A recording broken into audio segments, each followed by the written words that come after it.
Hey everybody, welcome to Mass Media Galaxy. I'm Brandon. I'm Eric. And we just watched Star Trek and Star Trek Into Darkness. Obviously prepping for Star Trek Beyond that's coming up Yep. here. And we wanted to talk about it. Eric has never seen Into Darkness, so we wanted to Correct. catch him up a bit on it. And so we're going to start with a little bit of talk about the first Star Trek, the reboot that was made in 2009, directed by J.J. Abrams, with everybody the same in both movies, but you got your Zach Quinto, you got your Pine, you got your Carl Urbans, you got your Zoe Saldana's, your Simon Pegg, and poor Anton Yelchin, who unfortunately is no longer with us, but played a fantastic character in those movies. So I'm going to let Eric take this for a little bit and go ahead and start. So what did you think of the Star Trek 2009 reboot? Well, I guess go into your history first. Like, Yeah, what's your that's what I was gonna relationship? do. Yeah, what's your relationship with Star Trek? I'm just not a Star Trek guy. I like the series okay. I've seen probably about half the movies. I've seen only parts of episodes from certain other series. I've seen some from the original, some from Next Generation, some from I think it was Voyager. I don't know. I don't know the rest of the series. Was it female captain? No. So you haven't seen any Voyager. Okay. So I don't know. But I like the series fine. I appreciate it for what it is. I do like sci-fi. I just never really quite got into Star Trek. I tried, but it just wasn't always for me. Going into this movie back in 2009, I just sort of saw it just for the hell of it. And I did quite like it. It wasn't like so good where I'm like, oh my god, I need to see this like again and again in the theater, and like I can't wait for the sequel. I just saw it, I'm like, hey, that was pretty good. I enjoy it. No time wasted. Move on with my life. I did see it again right before The Force Awakens, and then I saw it again with you just yesterday, and I think I like it a little bit more. I think I like all the cast. That's probably the film's best strength. And also the action scenes, like visual effects wise, this film looks fantastic. Oh yeah. Even though it's 7 years old now, it still looks, top notch. It doesn't feel 7 years old, that's for sure. Yeah, that's right. Oh man. But yeah, that's just my general thoughts, real quick. Yourself? Yeah, well, I love this movie. So my history with Star Trek is pretty obvious. I am literally wearing one of my Next Generation T-shirts, which I have many, many of. I will wear a Star Trek uniform when we go see Star Trek Beyond tomorrow too. Oh, so great. you get to stand in line with me wearing my Kirk uniform. But What I if I love wear a Star Trek. What if I wear like a Jedi robe or something like that? That'd Would I be fun. killed? I mean, people, yeah. Well, I wore Jedi robe to go see the Star Trek the first time, and just you walk down the line and just flick people off, and they get really upset.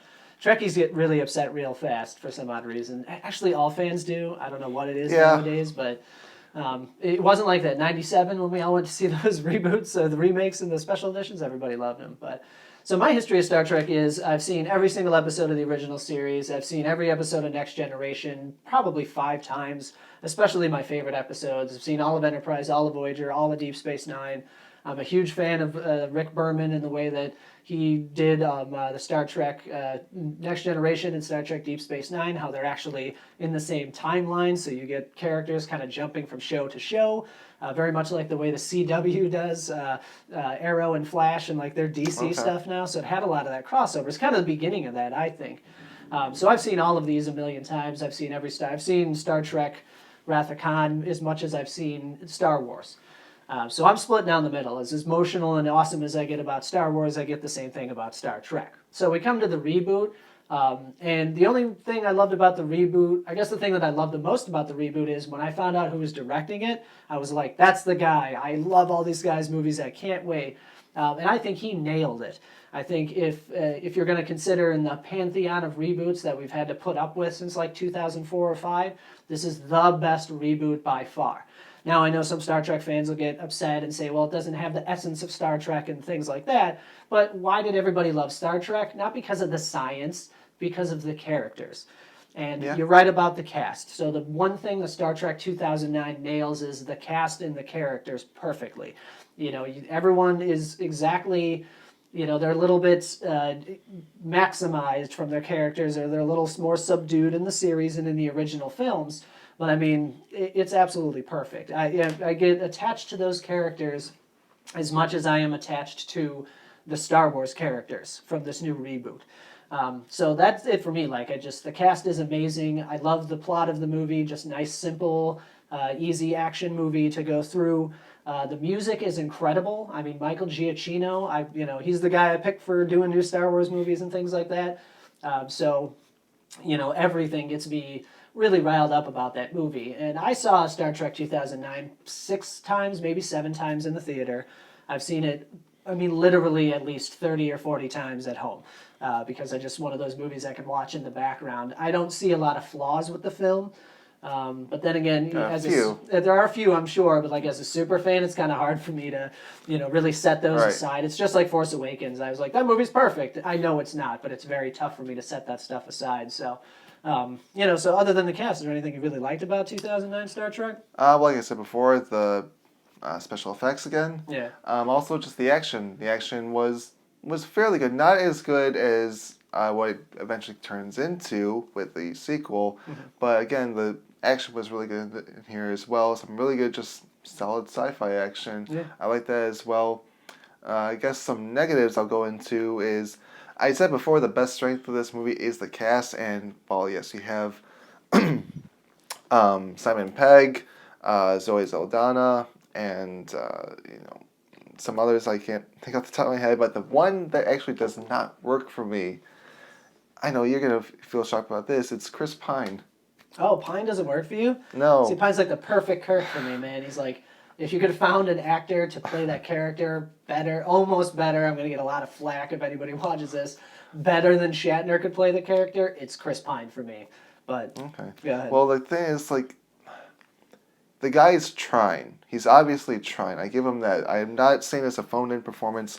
The guy is giving it his all.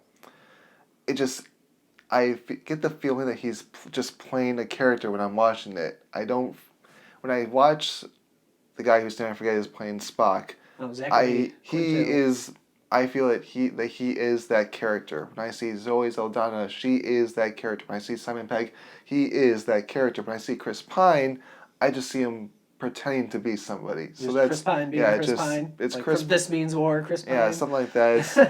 It's like I never seen him like just disappear into that role. It's similar to like what I see. My problem with like Tom Cruise and Kevin Spacey. I always just see them being themselves on screen. I never see them turn into another character. Nice. Not that he can't act. He could definitely show emotion. He could read lines. Nothing like that. The guy is trying. That's the one problem I have with it. Another thing I have is the beginning. So spoiler territory. 7 years, man. Yeah. Spoil away. With Chris Hemsworth playing, Kirk's father, who dies at the beginning of the movie, has that sacrificial, death scene. It doesn't work because if you know who those characters are going into the movie, if you're a Star Trek fan, or if you even just have general knowledge about Star Trek, which you probably right, it's so culturally important. You know who these people are. You know what's happening, but you know why this is important. But this movie was supposed to be made so it could bring in new people who don't know about Star Trek, made for a new generation of people. So you don't know who they are, and you just get to know this character. He has like 5 lines before his, sacrifice. Yeah. So you can't be emotionally attached to it. It works narrative-wise, but not on that emotional level. Not bad. So. Not bad. Those are all fair points. What I'll say to the Chris Pine point is what I like about what Chris Pine is doing as the character is he's not doing an impression of William Shatner. Right. So rather than, shooting out lines like, Spock, we have to go down to the planet. He's not doing... That would not work. Only Shatner could do that. Yeah, exactly. It wouldn't work anyway, because that's how Shatner, almost just talks in general. Right. If you've ever seen his, spoken word stuff. Yeah.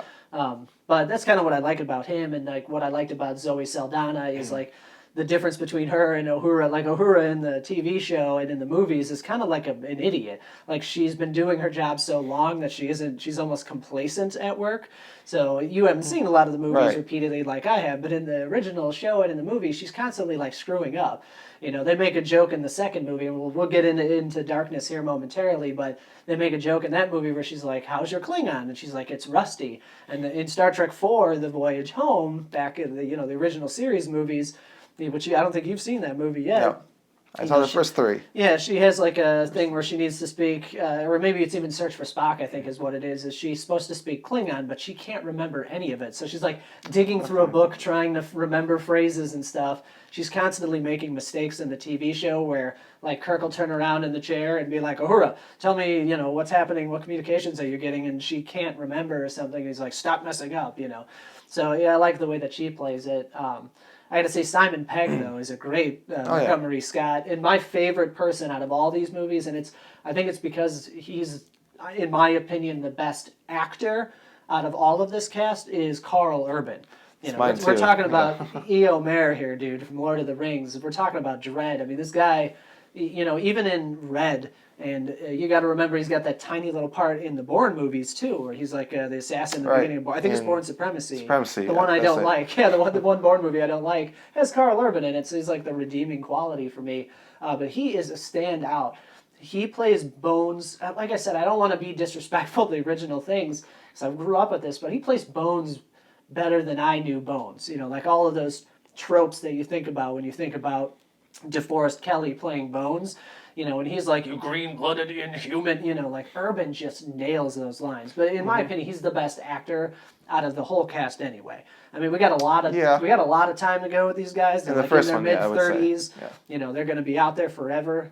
And I don't think he's in the movie enough in either one of them, to be quite honest. I would say that, yeah. Yeah, Simon Pegg too, because they always find a way to get his character either in the end or, like I said, we'll talk about Into Darkness in a couple minutes, so we'll get into that. But what do you think about Carl Urban? I mean, just cast-wise. Like you said, he nailed him.